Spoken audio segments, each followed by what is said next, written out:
La revue des troupes est passée par le président de la République française, M. François Hollande, le CEMA et le GMP, dans 2 véhicules légers de reconnaissance et d'appui VLRA.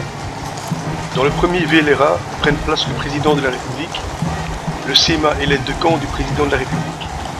Le GMP, son aide de camp et son compagnon se placent dans le second VLRA. Les 2 VLRA s'insèrent au sein de la grande escorte à cheval de la garde républicaine qui débute immédiatement son mouvement.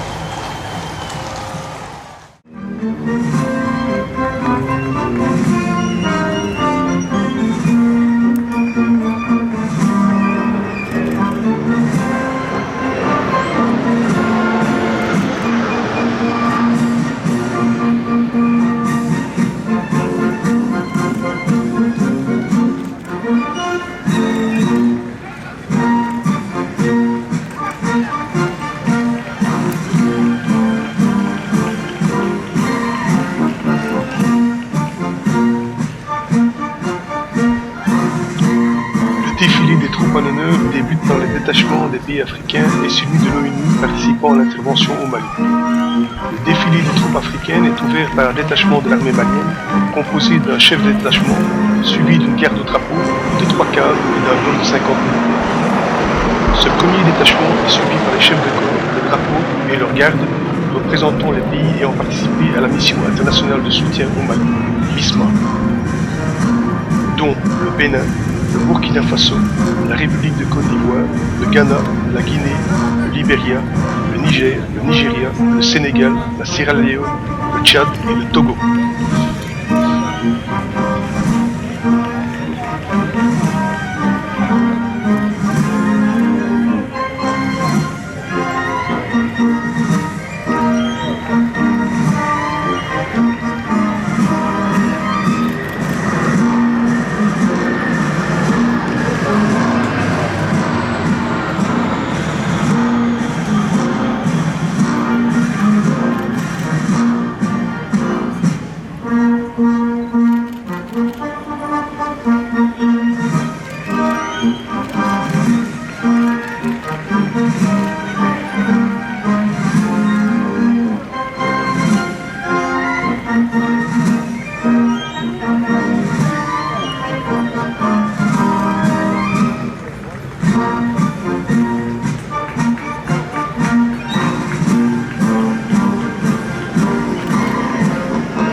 Le défilé des troupes africaines et de l'ONU est suivi par celui des troupes françaises qui ont participé à l'intervention au Mali. Le détachement est composé, entre autres, des unités de la 3e brigade mécanisée, 3e BM, qui ont constitué le noyau dur de l'opération française Serval jusqu'au premier élève du mois de mai. En tête du détachement français défilent 2 généraux qui ont commandé ou commandent toujours l'opération Serval. Le général Bernard Barrera, commandant la 3e brigade mécanisée, commandant les forces terrestres de l'opération Serval jusqu'au 11 mai 2013. Le général Jean-Jacques Borel, chef de l'état-major du commandement de la défense aérienne et des opérations aériennes et commandant les forces aériennes de l'opération Serval.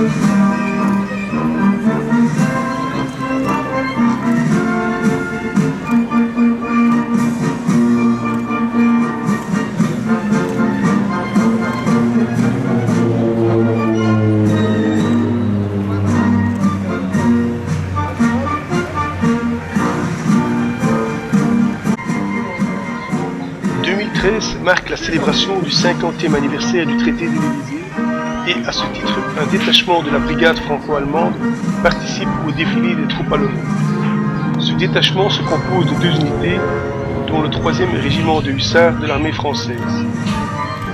Ce régiment de cavalerie blindée de la brigade franco-allemande dispose d'une grande puissance de feu grâce à ses escadrons de combat dotés de blindés à roues AMX-10 RC équipés d'un canon de 105 mm.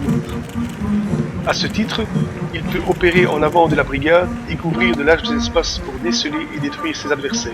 Les hussards sont entraînés à reconnaître, infiltrer, renseigner, mener des raids blindés, saisir des points clés, mais aussi appuyer les forces débarquées et assurer la sécurité des populations. La 2e unité, qui fait partie de l'armée allemande, le 292e Jägerbataillon, est une unité d'infanterie. C'est un bataillon de chasseurs allemands menant le combat d'infanterie interarmes au sein de la brigade franco-allemande.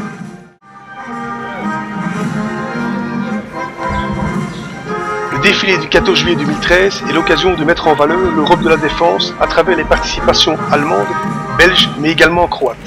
En effet, la Croatie a déjà témoigné de son implication pour la politique de sécurité et de défense commune avec sa participation aux missions EUFOR Tchad, Atalante, EUPOL Afghanistan et EULEX Kosovo, ainsi qu'au travers de son rôle actif pour la stabilité des Balkans. Composé de 3 uniformes représentant ces 3 armées, vert pour l'armée de terre et l'armée de l'air, bleu pour la marine et sable pour les unités qui ont servi en Afghanistan, le contingent croate compte 75 militaires. Il porte le fusil d'assaut VHSK-1. Le colonel Dragan Basic, commandant le détachement, ouvre les défilés suivis de la garde au drapeau, de 4 sous-chefs d'échelon et d'un carré de 64 militaires.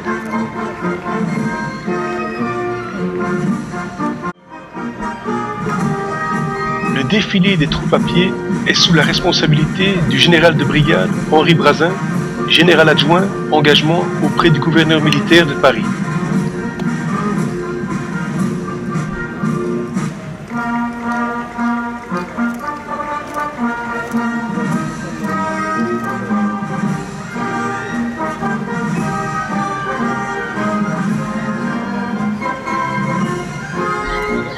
L'école polytechnique est le centre de formation supérieure des officiers de l'armée française. L'autorité défilant en tête de la formation est le colonel Jean-Marie Gontier, chef de corps et directeur de la formation humaine et militaire. Largement internationalisée, 30% de ses étudiants, 20% de son corps enseignant, l'école polytechnique associe recherche, enseignement et innovation au meilleur niveau scientifique et technologique. Sa formation promeut une culture d'excellence à forte dominante scientifique, ouverte sur une grande tradition humaniste. L'école forme des femmes et des hommes responsables, capables de mener des activités complexes et innovantes.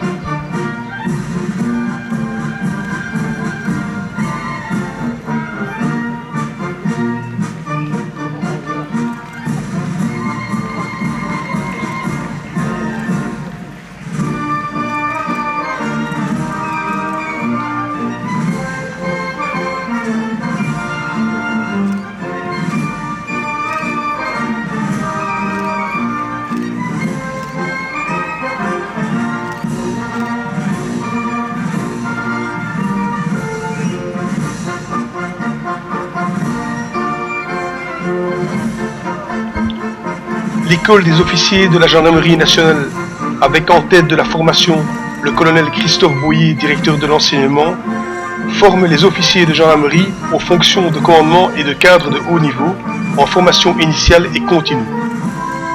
Dans le cadre de la coopération étrangère, l'école des officiers de la gendarmerie nationale a formé depuis 1946 2260 officiers étrangers provenant de 55 pays différents.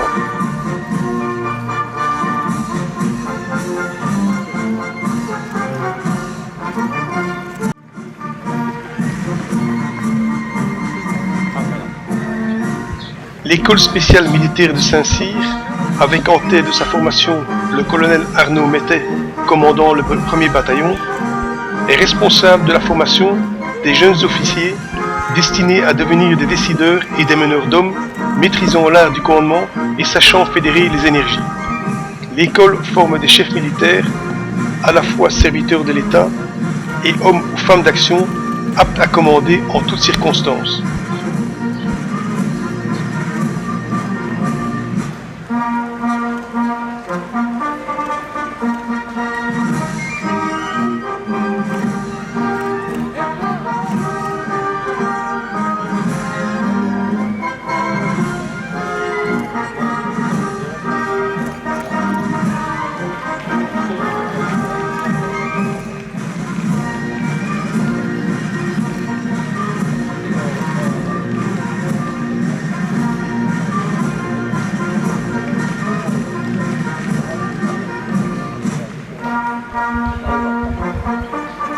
L'école militaire interarmes, avec en tête de sa formation le lieutenant-colonel Alain Walter, commandant l'école, assure la formation initiale des officiers de l'armée de terre, issus du corps des sous-officiers et des engagés volontaires de l'armée de terre.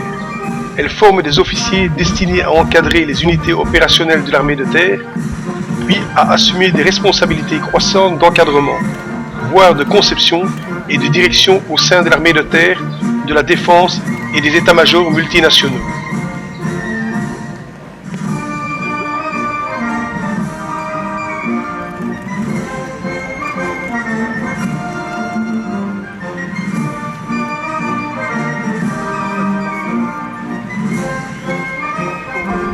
L'école navale et groupe des écoles de Poulmic, avec en tête de la formation le capitaine de frégate Stéphanie Guénaud-Bresson, chef du département des écoles, fut initialement dédiée à la formation des officiers de carrière, futurs dirigeants de la Marine nationale et de la Défense. L'école navale et le groupe des écoles du Poulmic sont devenus, au fil des regroupements de formation, le centre de formation initiale de tous les officiers de la Marine nationale et le centre de formation professionnelle des officiers de marine, des officiers mariniers et équipage des métiers dits du marin.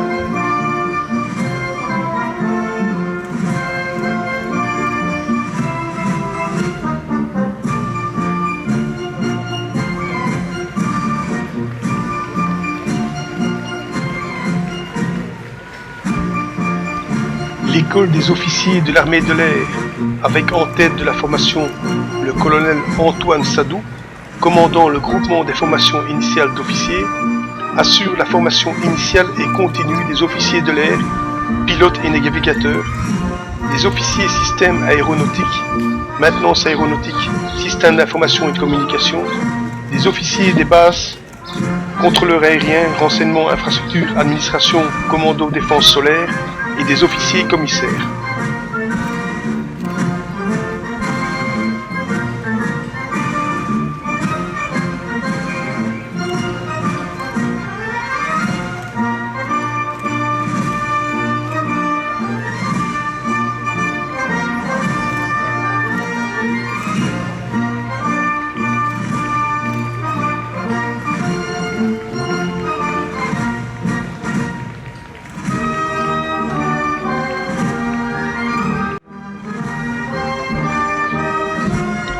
L'école du service de santé des armées, avec en tête de la formation le médecin en chef Jean Wedling, chef du département de la formation initiale de l'école, assure les études universitaires suivies dans les facultés de médecine, de pharmacie, d'odontologie et à l'école nationale vétérinaire en vue de l'obtention du doctorat pour les futurs médecins, pharmaciens chimistes, vétérinaires et chirurgiens dentistes affectés dans les armées.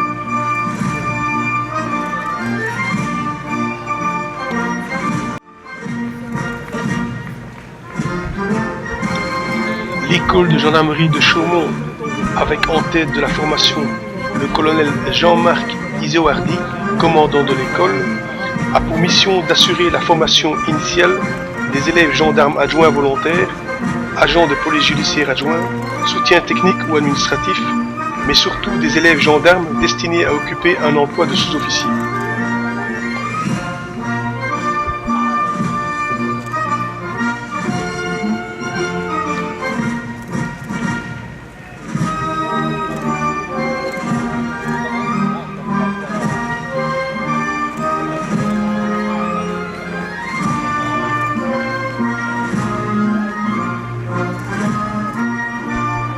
L'École nationale des sous-officiers d'actifs, avec en tête de la formation le colonel Xavier Joret, directeur général de la formation, est le Centre national des sous-officiers de l'armée de terre. L'École nationale des sous-officiers d'actifs assure la formation générale initiale d'environ 3000 jeunes sous-officiers d'actifs et de réserve et le perfectionnement de 2000 sous-officiers d'actifs par an.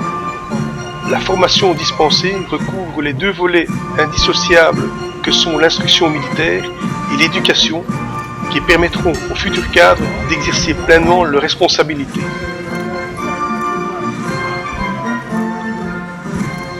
L'école de Mestrance, avec en tête de la formation le capitaine de frégate Claude Lotolin, directeur affaires générales au centre d'instruction navale, forme les officiers mariniers de recrutement direct, niveau bac à bac plus 3 de la marine nationale, afin de les préparer à assumer des fonctions de cadre de premier niveau. Depuis mars 2012, l'école de Mestrance a subi une refonte de son programme. Il y a désormais 4 sessions par an au lieu de 2, et la formation dure 16 semaines au lieu de 18. À l'issue de l'école de Mestrance, les élèves rejoindront une école de spécialité pour acquérir une formation technique dans l'un des métiers qu'ils auront choisis avant d'embarquer sur les bâtiments de surface ou d'autres unités de la marine nationale.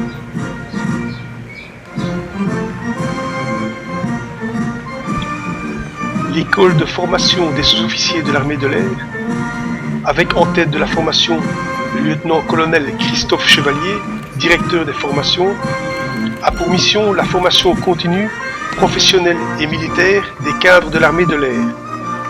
Dans le cadre de la mutualisation intra-armée, elle assure l'enseignement des spécialités aéronautiques au profit des 3 armées et de la gendarmerie. Grâce à des aéronefs retirés du service du fait de leur ancienneté, les élèves peuvent reproduire des gestes professionnels dans une structure très proche de celle d'un escadron opérationnel.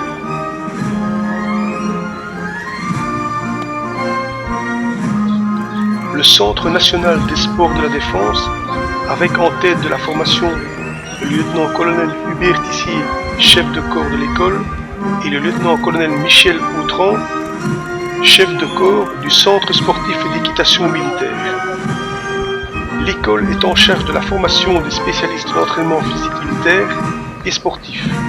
Une quarantaine de spécialistes délivrent un enseignement complet dans plus de 35 disciplines sportives.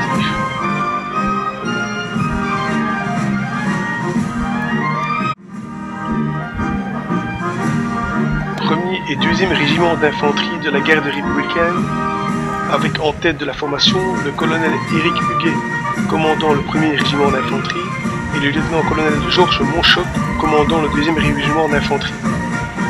Les 2 régiments d'infanterie de la garde sont chargés de la protection quotidienne des hauts lieux gouvernementaux, au premier rang desquels figurent l'Élysée, Matignon, le Sénat, l'Assemblée nationale. Ils assurent également des services d'honneur au profit des plus hautes autorités de l'État. En cas de menace particulière ou de visite d'État, les pelotons d'intervention spécialement entraînés et les tireurs d'élite de la garde républicaine, qualifiés par le groupe d'intervention de la gendarmerie nationale, viennent renforcer le dispositif permanent de sécurité. Ils interviennent également au profit de la gendarmerie mobile dans des missions de maintien de l'ordre ou lors des opérations judiciaires menées par la gendarmerie nationale.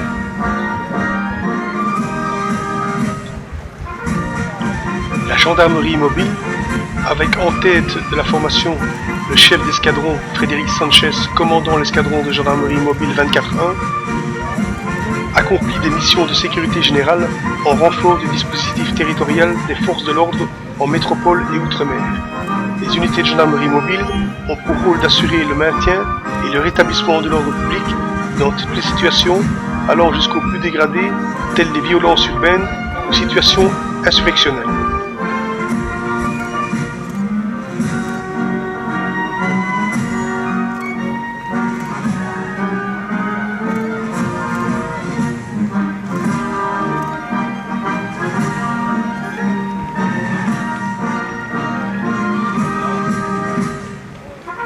Le 152e régiment d'infanterie, avec en tête de la formation le colonel Benoît Séguinou de Préval, chef de corps, est un régiment d'infanterie mécanisée qui est à même de mener les missions dévolues aux unités de l'infanterie, que ce soit lors d'engagements à haute intensité, combat en localité, combat contre-insurrectionnel, ou à faible intensité, contrôle de zone, de foule, ce qui le rend tout particulièrement adapté aux engagements en premier sur tout niveau théâtre d'opération.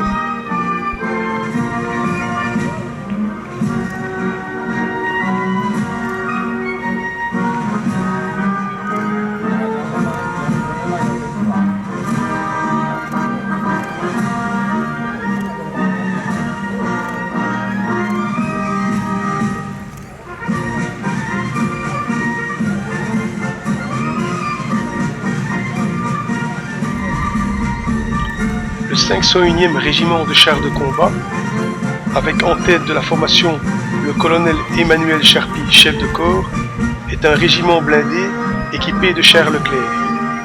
Toujours engagé dans un cadre interarmes, il renseigne et combine en permanence puissance de feu, mobilité et protection pour des actions de coercition notamment. Tous les équipages de chars Leclerc sont également formés à servir l'ensemble des engins en dotation dans les régiments de cavalerie.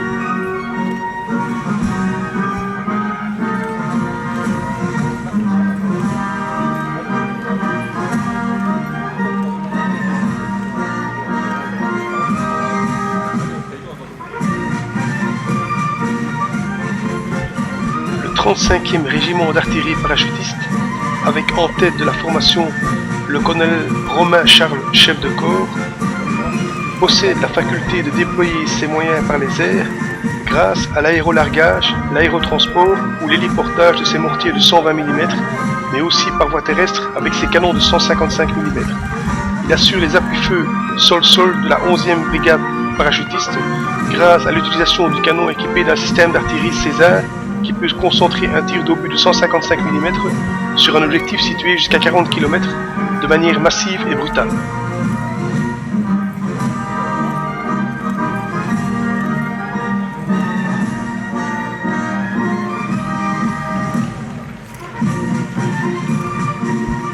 Le 3e régiment du génie, avec en tête de la formation le colonel Brice Bertrand, chef de corps, a pour mission sur les théâtres d'opérations extérieures de fournir aux unités sur le terrain un appui à la mobilité, ouverture d'itinéraires, déminage et un appui à la contre-mobilité, réalisation d'obstacles pour freiner l'ennemi ou renforcer une position défensive. Sur les territoires français, le 3e régiment du génie participe à des missions de sécurité et de secours au profit de la population.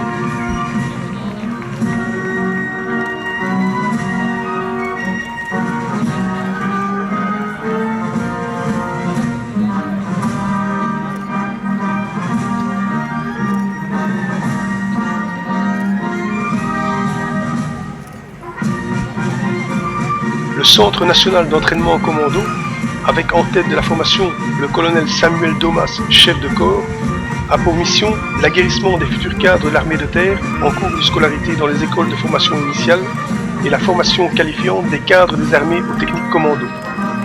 Il contribue ainsi à la préparation opérationnelle des unités des forces terrestres. Le Centre national d'entraînement en commando dispose d'un complexe d'instruction incomparable, véritable synthèse de milieux exigeants et difficiles que sont la montagne et la mer.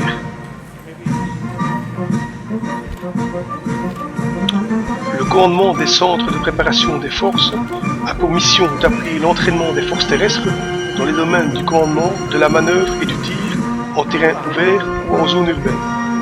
S'appuyant sur 8 centres d'entraînement et une commission nationale de contrôle, il fournit aux unités tous les moyens nécessaires à l'entraînement: exercices, véhicules blindés, moyens de simulation, forces d'opposition, instructeurs et contrôleurs. Il place ainsi les forces terrestres dans les conditions les plus réalistes possibles pour les préparer à l'engagement opérationnel sur toutes ses facettes.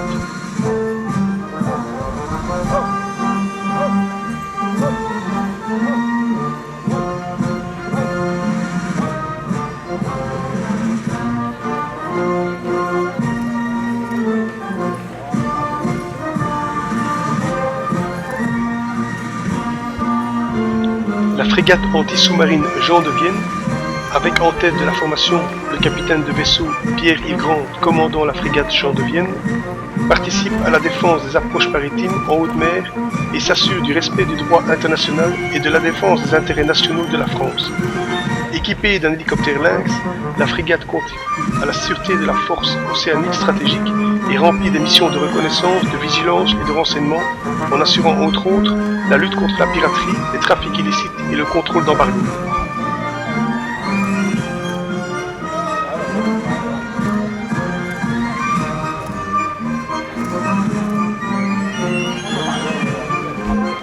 La formation du bâtiment de projection et de commandement Mistral, avec en tête de l'unité le capitaine de vaisseau François-Xavier Polderman, commandant le BPC Mistral.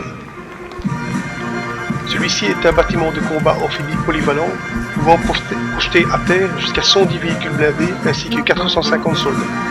capable d'accueillir des états-majors conduisant des opérations navales terrestres et aériennes depuis la mer, le Mistral peut accueillir jusqu'à 16 aéronefs de type Tigre ou Cayman, servant ainsi de porte-hélicoptère d'assaut.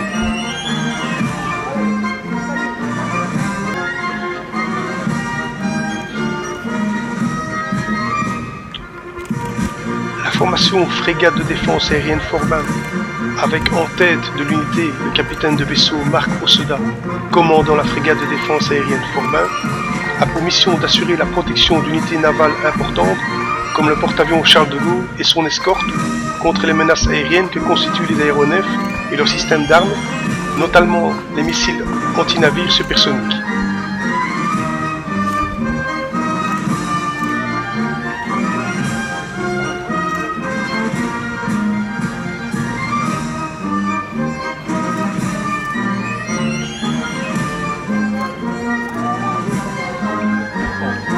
La gendarmerie de l'air, avec en tête de la formation le colonel Guy Gazonave-Lacroutz, chef de corps, participe à la protection des lieux où la sécurité est confiée à l'armée de l'air. La gendarmerie de l'air assure des missions de police administrative, judiciaire et militaire. À l'extérieur des sites, elle réalise des opérations de police relatives aux missions de l'armée de l'air, à la protection du personnel, du matériel et des installations.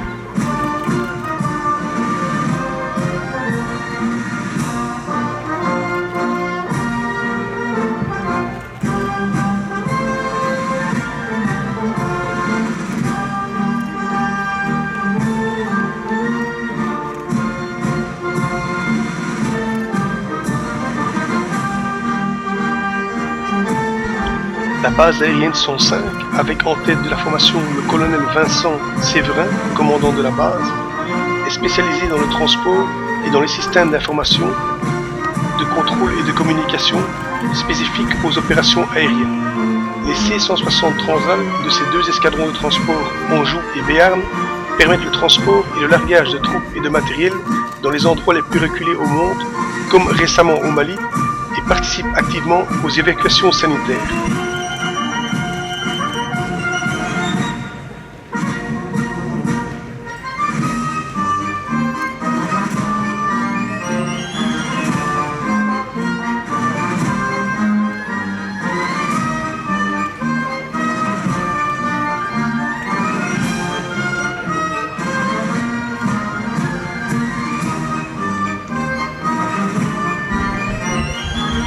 La base aérienne 942, avec en tête de la formation le colonel Jérôme Ravier, commandant la base aérienne de Lyon, abrite un des 4 centres radars régionaux de l'armée de l'air. Ce centre surveille l'espace aérien français et ses abords et participe à garantir sa souveraineté.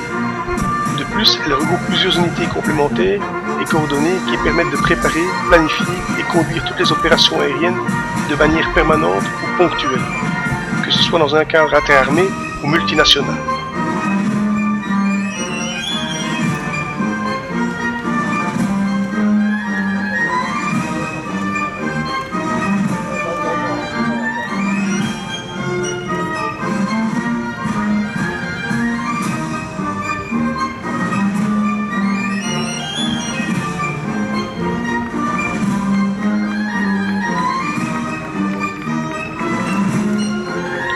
Drapeau de la Direction Générale de la Police Nationale, avec en tête de la formation le commissaire divisionnaire Jérôme Bonnet, chef du cabinet politique pénale, police judiciaire et mission de lutte antidrogue au cabinet du directeur général de la Police Nationale. Créé par le ministère de l'Intérieur Michel Poniatowski, le service de sécurité du ministère de l'Intérieur assure la protection et la surveillance des sites du ministère de l'Intérieur, la mise en œuvre des outils de sécurité des bâtiments, de la Direction Générale de la Police Nationale et des préfectures, mais également la mise en place des services d'honneur au ministère de l'Intérieur. Il est chargé de la garde du drapeau de la Police Nationale.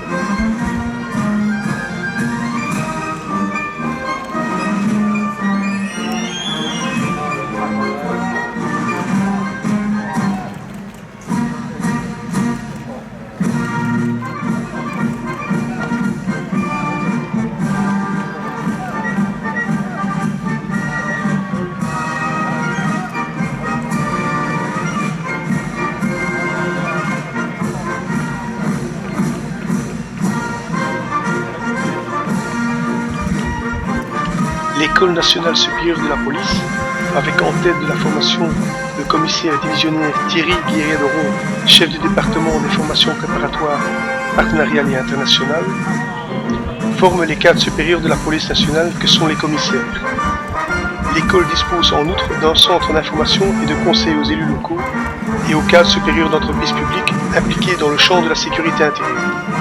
Dans le domaine de la coopération internationale, elle délivre une formation de haut niveau à destination de cadres supérieurs de police venus du monde entier et participe activement aux organes européens de formation. L'École nationale de police de Rouen-Wassel, avec en tête de la formation le commandant Pierre Demue, chef du pôle pédagogique, forme les élèves gardiens de la paix, les cadets de la République et les adjoints de sécurité. Elle participe également à la formation continue de fonctionnaires du corps d'encadrement et d'application de la police nationale.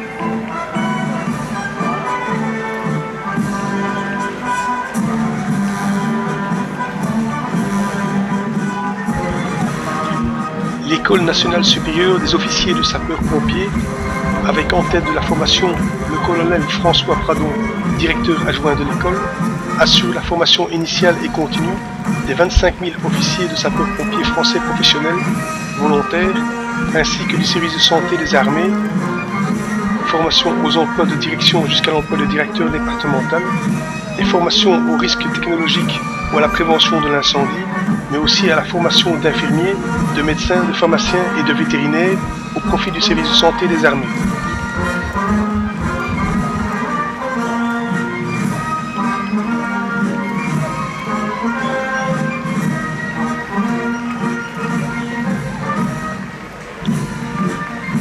Sapeurs-pompiers territoriaux de la zone de défense et de sécurité ouest, avec en tête de la formation le colonel Philippe Berthelot, directeur et chef de corps départemental des sapeurs-pompiers de Loire-Atlantique.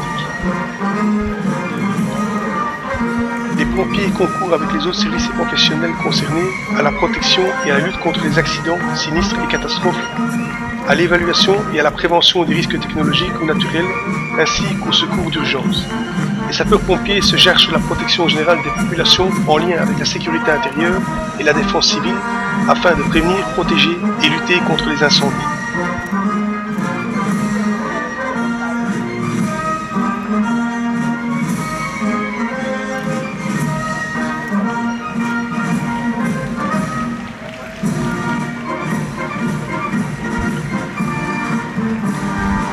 La formation Brigade des sapeurs-pompiers de Paris, avec en tête de l'unité le colonel Roger Barrault, a pour mission le secours, la défense contre les incendies et la lutte contre les sinistres, catastrophes et risques technologiques et urbains, dont les risques nucléaires, radiologiques, biologiques et chimiques.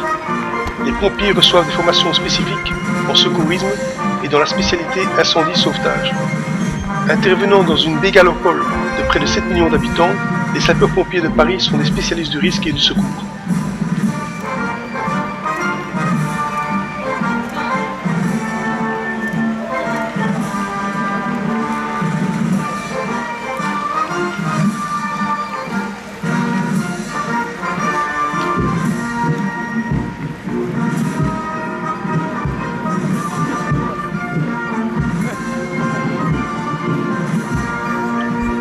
Pionnier du 1er régiment étranger de la Légion étrangère, avec en tête de la formation l'adjudant-chef Peter Bjorka, chef de section. Les pionniers illustrent la tradition de soldats bâtisseurs du légionnaire qui, une fois les combats terminés, sont chargés de l'entretien du quartier. Les pionniers regroupent par conséquent les représentants de tous les corps du métier, du bâtiment, maçons, peintres, plombiers, menuisiers. Des légionnaires venant des différents services du régiment complètent l'effectif du détachement.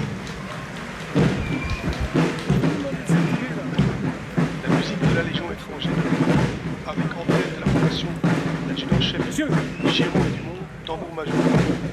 La musique de la Légion étrangère contribue au rayonnement de la Légion étrangère en France et à l'étranger, en veillant au maintien de la tradition légionnaire. Requise pour les prestations militaires, c'est souvent sollicité dans les festivals civils. Elle concourt à l'image d'excellence de la Légion étrangère.